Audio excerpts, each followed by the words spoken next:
Hello, clever people, and welcome to my review for Peter Rabbit. So Peter Rabbit is based upon some sort of like children's book, I think.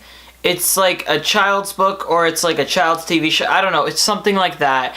And it follows the story of a rabbit whose name is Peter, and he decides that he wants to own this one crop area that he's been stealing from a while. A farm is what it is. Just a little small farm, just enough to feed the farmer who, makes the farm basically, because they live out in the country obviously. And then that farmer guy dies, so he thinks it's great, but then his mean, evil, I think it's like nephew moves in, and the nephew starts kicking the rabbits out and starts putting up barriers.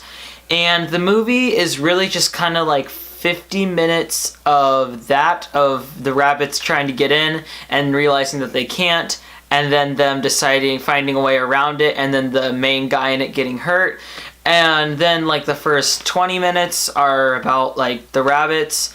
And the last 20 minutes, it's just like the concluding part of the movie.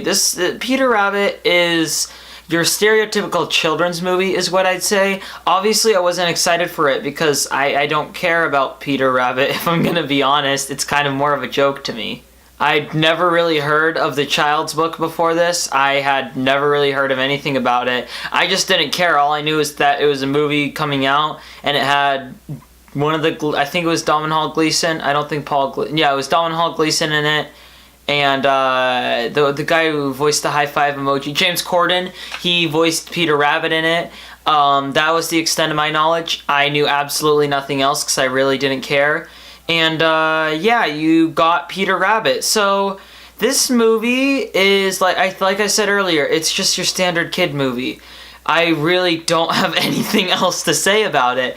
This is the type of movie that you can show to little kids, and little kids will be entertained by it, but it really does nothing to entertain adults. And one of the most obvious ways that it shows this is by having constant non-stop use of repeating jokes. The same joke is used over and over and over again. If you hear a joke used in the first 10 minutes of the movie, get prepared to hear it for the next 80, because they just repeat the same joke over and over and over again. Like there's a joke about how the main guy is allergic to raspberries, and then they continue to point out that joke like, people can be allergic to raspberries? Isn't that crazy? And then they have him eat raspberries in another scene, which is actually facing like boycotting apparently.